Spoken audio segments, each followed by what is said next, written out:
me, I am your host Dreadwing. Dive into the world of magic and explore the most stories full of wonder, fantastical delights. The lights!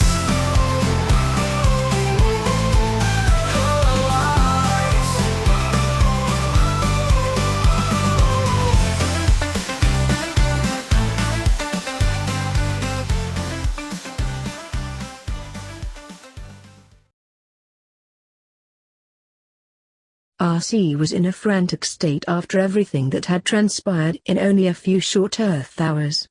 First, she heard that her most hated enemy, Arachnid, had somehow broken out of her stasis pod and snuck out of the Autobot base. Their hidden base and was now free, and was likely revealing their location to the rest of the Decepticon scum. The news forced her to return to base and begin helping the rest of the Autobots relocate to a new secure silo. Then no sooner had she gotten back to base, she found Ratchet at the main console trying to calm down a screaming and crying June over the intercom. It took some time for her to calm down, and only when Optimus Prime had spoken to her directly, did she report that Jack had been kidnapped, and by none other than Arachnid. "She took him. She took my boy," June bawled over the intercom hysterically. "June Darby, I understand your fears, but you must remain calm. We need to know exactly what has happened to Jack," Optimus Prime said carefully. "Don't give me that crap. It's your fault he's in this mess to begin with," June screamed at the Autobot leader.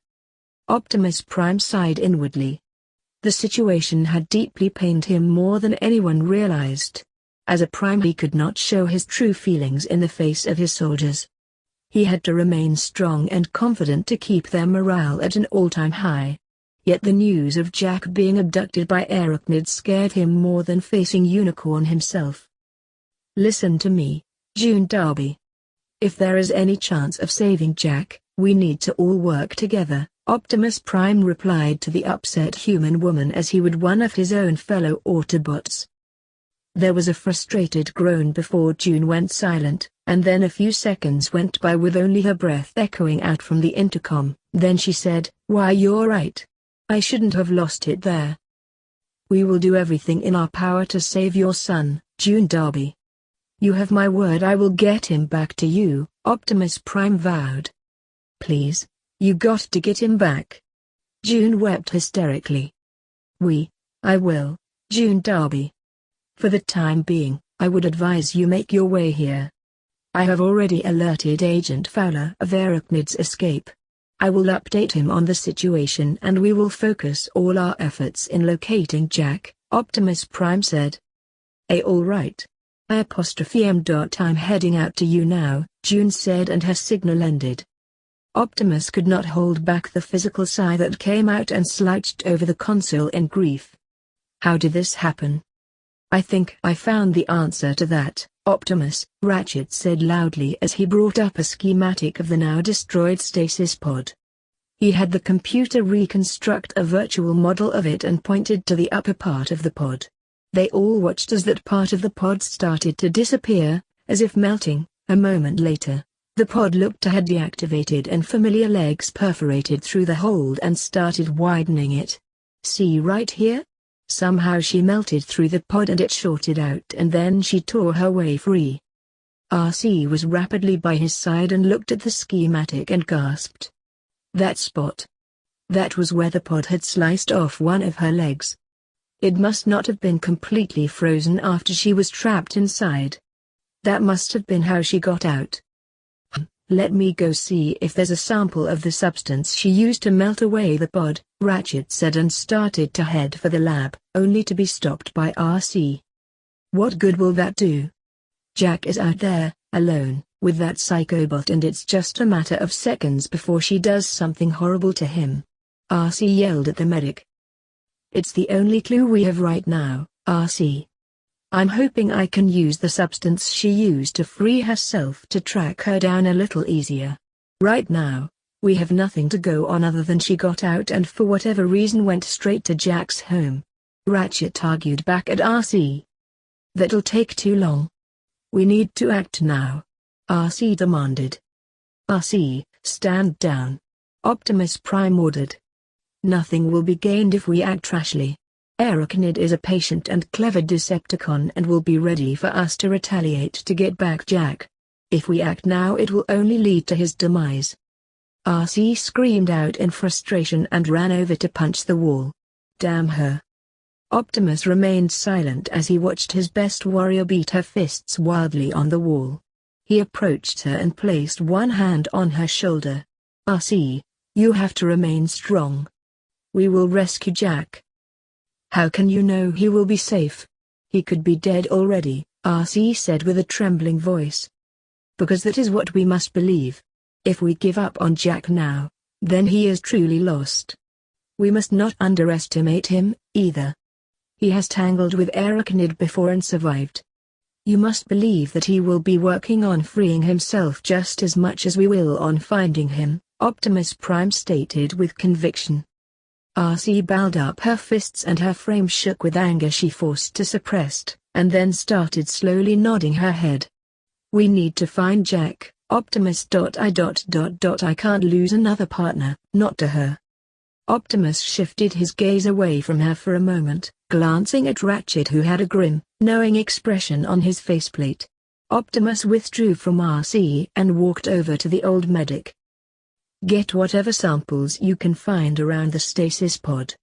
I need to know exactly how she got herself free, Optimus stated. Optimus, she was still wounded if the report from RC was accurate before she was trapped in stasis lock. Maybe she left an energon trail behind after she abducted Jack that we could use to lead us straight to her, Ratchet theorized. Optimus nodded in agreement. Then I'll have RC and Bumblebee leave to investigate the Darby's home. If there is one, then we will track down Arachnid and retrieve Jack. I'm still puzzled we're not swarming with Decepticons right now. She has the critical advantage by knowing our base's location. Why hasn't she reported it to Megatron yet? Ratchet wondered out loud as he rubbed his chin. It may be because she fears Megatron will seek his retribution for her betrayal if he learns of her location. She had attempted to end his spark with the Insecticon she had under her command, Optimus Prime replied. I never mind the idea of the Decepticons fighting amongst themselves. It makes our job a lot easier. What I do not like is how things have been faring so far. First, Bulkhead is critically damaged with little hope of him recovering, and now Jack is in the hands of that wretched Spider-Bot.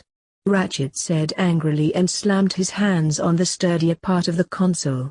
What's more, RC may snap at any moment if anything does happen to Jack, and we both know it will not be pretty when she does, and I still cannot get a hold of Wheeljack. Did someone say my name? A cocky, seasoned voice appeared over the intercom. Wheeljack. By the Allspark, what have you been doing? I've been trying to get a hold of you. Ratchet barked at the demolition expert wrecker. Sorry, Doc. Was kinda in my own world for a bit there, about Bulkhead and all. Anyway, I'm en route for the base now, Wheeljack said. The base has been compromised, Wheeljack. Arachnid has escaped and in the process had kidnapped one of the human children, Optimus reported. Myko. If that Decepticon has laid a finger on her, I'll... No, Myko is fine. It's one of the others, Jack, Ratchet quickly said. Jack? RC's human? Oh man. I don't envy Arachnid if RC ever gets her hands on her again. Wheeljack whistled. I am sending her and Bumblebee out to the Darby's home. Wheeljack, I need you here to help safeguard the base in case there is an attack. If they do before we can move the base to another location, Bulkhead's spark may be forever lost, Optimus said gravely. I'd like to see them try and end Bulkhead on my watch. Wheeljack snarled over the intercom. I'm approaching the entrance, see you guys in a click. Well, at least one thing is going right so far, Ratchet grumbled as he cut off the signal. Optimus. Why don't you go on ahead with RC and Bumblebee? Wheeljack and I can watch the base, and if there is an attack, I'll ground bridge you all here immediately. He knew his old friend well enough. He would only remain at the base to make sure it wasn't lost to enemy hands and leave the Autobots homeless and defenseless. He could tell that the Prime wanted to go looking for Jack and keep his promise to the human June. Very well, old friend. Keep the lines open and do not engage if there is an attack until we return, Optimus Prime said, and started stalking off toward the exit and called out, "RC, Bumblebee, with me. We're going to look for Jack." About time. RC shouted and transformed into her motorcycle mode and zoomed up to the Prime. Bumblebee said his goodbye to Raph and hurried over to them and transformed. They drove off and left the base just a bit before Wheeljack came riding in fast, drifting to a halt. Whoa, saw the big bot driving like a scraplet was munching on his rear axle. He must be ticked, Wheeljack commented as he transformed into his robot form. Optimus is worried for Jack. The human boy had helped him regain his memories after he lost it when he drained the matrix of leadership to put Unicorn back in stasis, Ratchet explained as he went over to the wrecker.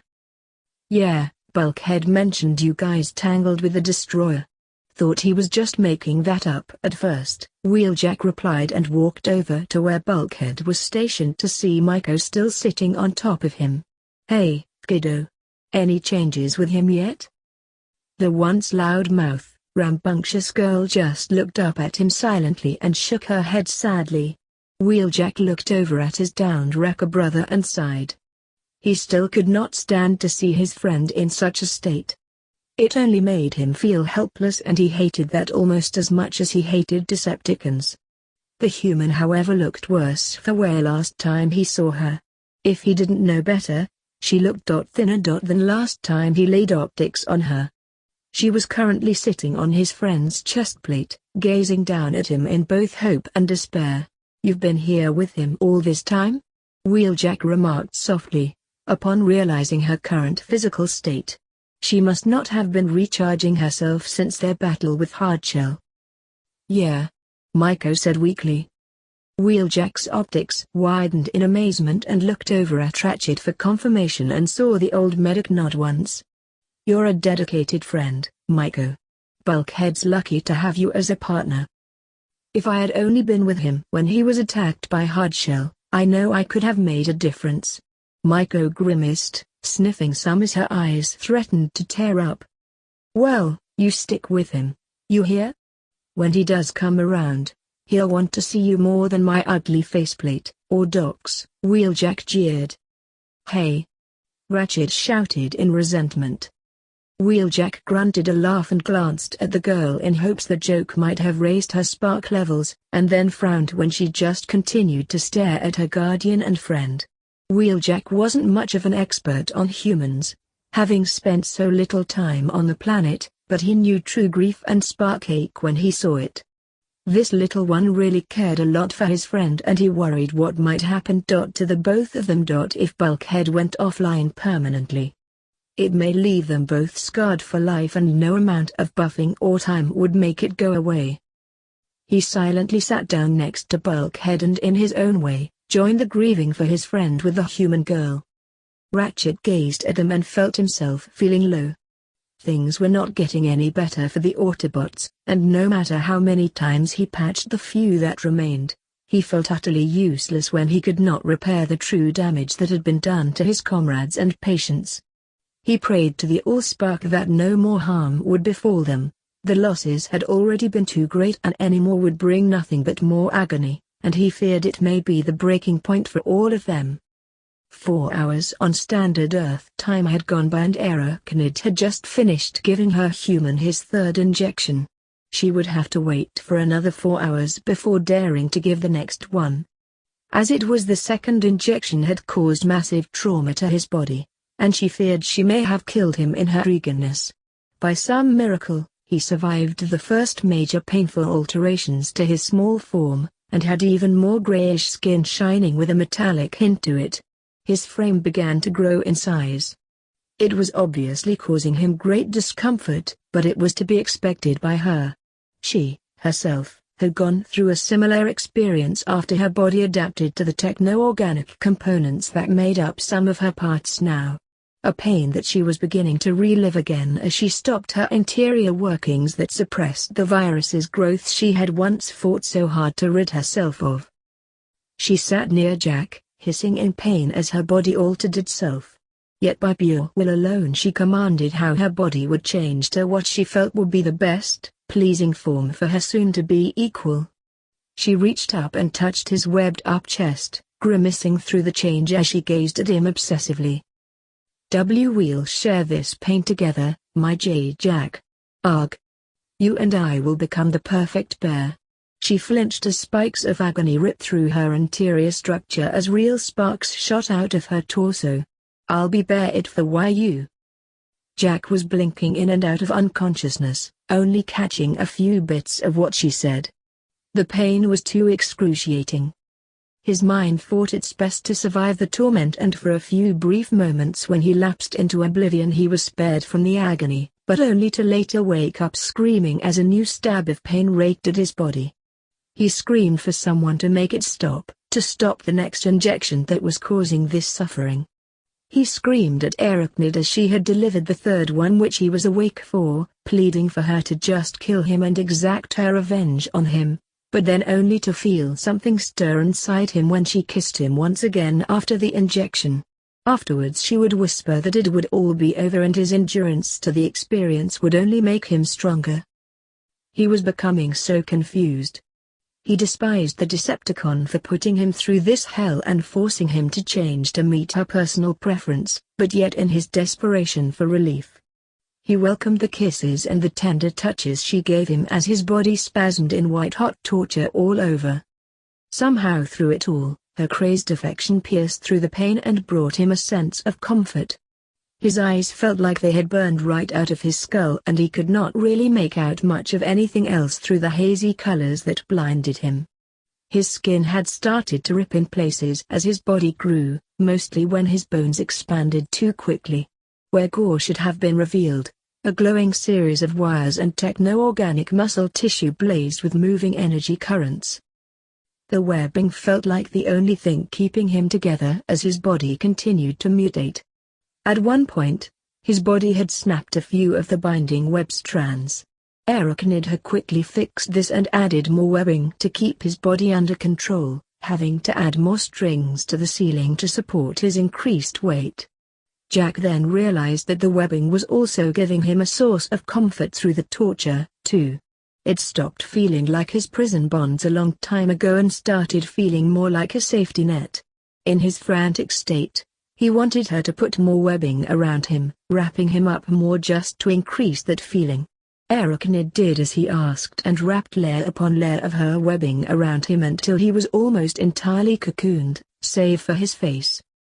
He even rewarded her with a smile as she worked, and when she went to kiss him once more, he initiated the kiss that time and would not stop, until she had her fill. He had no idea anymore of what he was doing. It only mattered to find comfort wherever he could through the blinding hot pain racking at his body. The kissing kept him centered and the thickening layers of webbing added to feeling safe and not so panicked of ripping apart anymore. It was the only thing that his mind could register, until the next injection came along. RC revved at maximum speed to the Derby house, having passed Bumblebee in speed a number of times in her rush to get there. The bleeping Autobot did his best to keep up with her, honking out for her to slow down at points where it looked like she was going to crash from the high velocity she kept going. Optimus Prime did not say anything as he rode, doing his best to match the two speedier Autobots' speed and keep from causing any harm to the humans they buzzed around. His mind was focused on the curious nature of Arachnid. She was a bot that never let an opportunity pass her by, not when it could cause problems for her enemies. He kept a constant vigil with any communication back at base, expecting the Decepticon mothership to appear and start attacking and raiding their only home. It would have been a good strategical move on her part to force her two enemies to fight each other, giving her time to do as she wished with young Jack. Her only reason for not contacting the Decepticons and giving them the location of the base was she feared drawing Megatron's attention to her.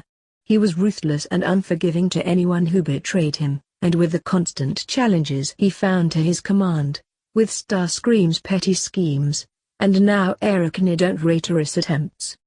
His patience with either would only last until he blasted them back to the Allspark. He also noticed that Arachnid had not done anything to their base. She left the entire base's defenses and major systems operational, even the ground bridge.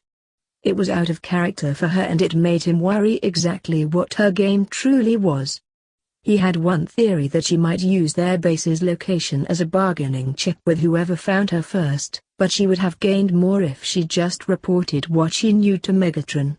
She was after something else, and her plan involved using Jack as the necessary tool to accomplish it. He shifted to full throttle and honked all his loud horns to warn the innocent humans of his passing. He silently prayed to Primus and asked for his guidance on this mission. They owed to Jack than the Autobots could repay, and he personally owed Jack a debt for fearlessly going to Cybertron and seeking out Vector Sigma. He vowed the human mother he would see Jack return to her, and he would do everything to save the boy. No matter the cost. Optimus to RC and Bumblebee. Be wary as we are now entering the populated town. Bumblebee, I need you run interference with the local authorities and lead them away to allow RC and I time to reach the Darby's house and investigate the area. If you find yourself in a situation that could jeopardize human safety, pull out and find a place to hide so Ratchet can ground bridge you back to base, Optimus ordered. Got it, Optimus, Bumblebee replied in pure Cybertronian. RC, maximum overdrive. Optimus commanded. If we just ground bridged right to his house, we'd be there by now. RC complained. The area is too populated and the ground bridge is too noticeable to conceal in the suburban area. We will have to do our best to stealthily observe the Darby home and look for any trails we can find. Optimus replied, honking at a particularly annoying Honda Civic that didn't get the clue he needed to get out of his way. The window reeled down and a hand shot out and the human driving flipped his middle finger. Optimus Prime had been on Earth long enough to understand the sufficient meaning of the gesture. And he was not in a good mood to tolerate rudeness, even from an ignorant human. He activated his boosters and charged at the human vehicle with horns blaring as loud as he could make them. It was enough to frighten the human and veer off to the next line. Optimus Prime slowed down just enough to match speeds with the Civic, then spoke. Next time. Be more courteous to your fellow drivers, or you may be so fortunate. He hit the boosters once more and did not look back at the scared human that stared at him as he drove off. Optimus Prime hated himself for losing his temper like that, but there was no time to regret making his threat. Right then, he started picking up a transmission back from base. This is Fowler. I just got here and Mrs. Darby is here with me. Prime, she looks really scared, Agent Fowler spoke over the intercom. I know, Agent Fowler. We all are scared for Jack and we are nearing his home. If you can contact the local authorities and warn them not to interfere with our search, it would be most appreciated, Optimus asked. Already on it. Got some of my boys talking to the town's sheriff and some are en route to help you with the search and keep your cover story, Agent Fowler informed. Thank you, Agent Fowler. Please do what you can to calm June Darby, Optimus asked of the government official once more. I'll do my best. Should I be ready to call in a strike force if things start to go to hell? Agent Fowler offered out of concern. He liked the boy as much as they all did, a bit more because the young kid kinda reminded him of himself when he was at that age. The kid had pulled through some hard times and came up smelling like roses. Hell, he had even talked to some of his superiors to offer Jack a position once he was old enough to enlist. A kid with as much spirit as his could not be wasted in some backwoods town scrapping a meager living. I do not wish to put any more humans at risk if I can help it, Agent Fowler. Arachnid is too dangerous for your military to handle, Optimus Prime advised against. Damn it, Prime. She's got a human this time. I can't sit back this time and let her get away with it if I can do something about it. Agent Fowler shouted at the stubborn Autobot. He understood the risk of the job. All his people did. That was the price they willingly took to keep their country safe, even if it was from a crazy, spider-like female robot with a fetish for chopping heads off. If it comes to that path, Agent Fowler, I will allow it. But let us do our part and try to resolve this matter before any other human is needlessly harmed, Optimus replied. Fine, I'll order a strike team to be ready if the situation gets too much for you to deal with, Prime. Agent Fowler yelled angrily through the intercom and killed the signal. Optimus Prime would have sighed at that moment if he wasn't in vehicle mode. The best his form could manage was a quick spurt of exhaust from his mufflers. As it turned out, Bumblebee did not need to draw off any local authorities as the streets they took to the Derby house had been cleared for them by Fowler's men. RC was the first to reach the house to find the men Fowler promised already sealing off the area and driving the neighbors away. Likely having already come up with some excuse to their safety that required them to leave their homes. A human in a camo green-gray uniform marched up to RC and saluted her. Area is secure. We've cleared the surrounding homes of any civvies that might get in the way, the agent informed. RC transformed, and to the human's credit, he did not flinch when she rose up to tower over him. What have you found? The agent answered her immediately. We found the side of the house slightly marked up and a window was broken completely through. We spotted a few deposits of leaked energon fluids on the side of the house and there was a few spots that got scattered around this area. She must have tried using her vehicle mode to fly off as we did not find any trails of her leaving the house on foot. Slag! RC shouted and balled up her fists. Right then, Bumblebee and Optimus Prime arrived and seeing her in her robot form transformed and walked over to her and the agent. What is the situation, soldier? Optimus Prime demanded instantly. Sir, as I was explaining to your subordinate, we have locked down the area and have found some traces of the attack. We are currently searching the area for any more energon she splattered and a cleanup crew is already collecting the samples. The agent informed immediately, then he seemed to think for a moment and then added something else. I have a few of our guys working out a simulated flight path she may have taken by determining the rate and angle the energon had been scattered around. If we can find more leaked energon, we can find out which way she went after she had gone airborne. That is clever thinking, Optimus Prime lightly praised. Continue your search. We will help in locating more possible leaked energon. Another soldier suddenly ran up to the one that greeted them. He whispered into the man for a few moments, and he nodded his head in grateful, then saluted the soldier who ran back off. Results are already here. We've just deduced that she may have headed northeast from here. If she continued on her path, she may have gone out to the forest or out to the mountains. I'm betting she went straight there. There are some old mines out there and some of them go deep underground. She may have found them and is using it as her hideout. The agent stated. It is as good a lead as any, RC remarked. Then we head out to the old mine. Agent, transmit the coordinates of the mine and we will head out to investigate the area now, Optimus instructed. Yes, sir.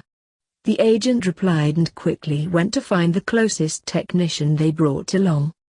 Autobots. Transform and roll out. Maximum overdrive. Optimus Prime ordered and transformed, horns blaring and charging off. RC and Bumblebee were quick to transform and rode after their determined leader. It didn't pass either one of them that Optimus Prime was focused on this particular mission, as though he was out to rescue a fellow Autobot. In a way, Jack had become one of them, not a real Autobot, but he was the closest any human has ever gotten. Arachnid would pay dearly for hurting one of them when they caught up to her, and if Jack was as they feared, there was no place in this universe that would keep her safe from the retribution of an angry Prime. I'm glad you enjoyed that video/gameplay. Just remember to hit that like button, subscribe to the channel, and leave a comment down below. Until next time, goodbye!